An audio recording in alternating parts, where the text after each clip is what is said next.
All right, so we're trying to work in some gray tones here. I probably go through my grays the most.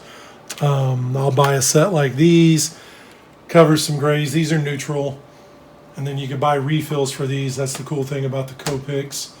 You can do that. We've got Thomas Wayne Batman. So we're just kind of working through this, building these grays up in his cape and things like that. Doesn't really matter too much. By the time you get all the blacks around it, that'll push those grays back some. Got to get his boots. And I tend to work a little loose. I think a lot looser than some people. I will sketch out the drawing much like this. So I like to sketch the drawing out. Sometimes I'll get fairly detailed, especially if I don't know exactly what I'm doing. So I'll sketch it out, and then I actually apply the colors onto the pencils, and then I save the blacks in an area when I know I'm done with that area. These I started blacking out so that I can get some ideas of the contrast from how he's going to separate from the back sky. And you know, we're going to have lightning going on and stuff like that. But I apply the colors first, and then I put the blacks on, and that keeps the blacks real rich. Makes them pop a little bit more. If you guys ever worked with the alcohol-based markers, if you're not careful, you'll smudge those blacks and make it look blurry. And I like my blacks to look as crisp and rich as possible, so they kind of pop right off the page. So that's kind of what we're doing now as we work through, you know, these pieces from pencil to colors, and then we can bring you a final product. And hopefully it's something that looks pretty cool. That's what we try to do. And we'll bring that down.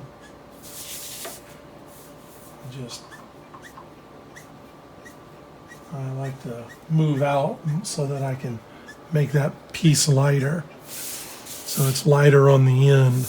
And of course it's Batman's cloak, so come back in.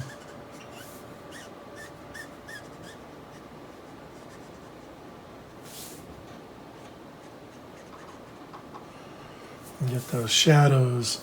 That's the cool thing about these alcohol-based markers is, you know, you layer them and they just, you know, for the most part get darker. And I'm working with a pretty dark one right now, but then we'll come back in and we'll blend that stuff out. Same thing down here.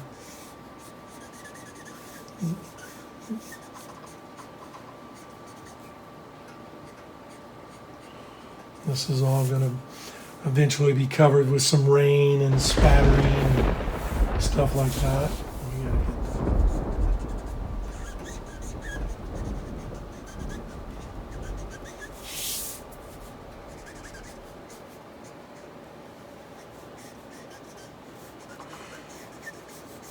that. And like I said, I like to keep it pretty loose. You'll get splotches from some of your markers, but sometimes those are cool effects. We don't try to hide too many of them. We'll leave them in there.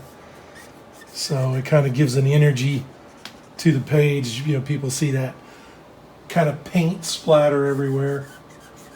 And what's cool about these markers is if you don't go over them with black, which is really what I use the term comic booky. Don't know if that's a real word. If you don't go over them, then they really have a washed, painted feel. And if you ever look at some of my other pieces, you'll see that. And so many people ask me, you know, oh wow, did you do that? Was that watercolor? And I'll say no, it was the copic markers. So that's a nice little effect that you get when you're also using the alcohol base. And you know, there are a lot of different brands out there.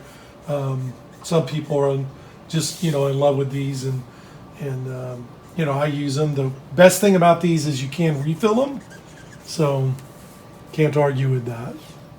But there you go. That's us working on Thomas Wayne Flashpoint Batman.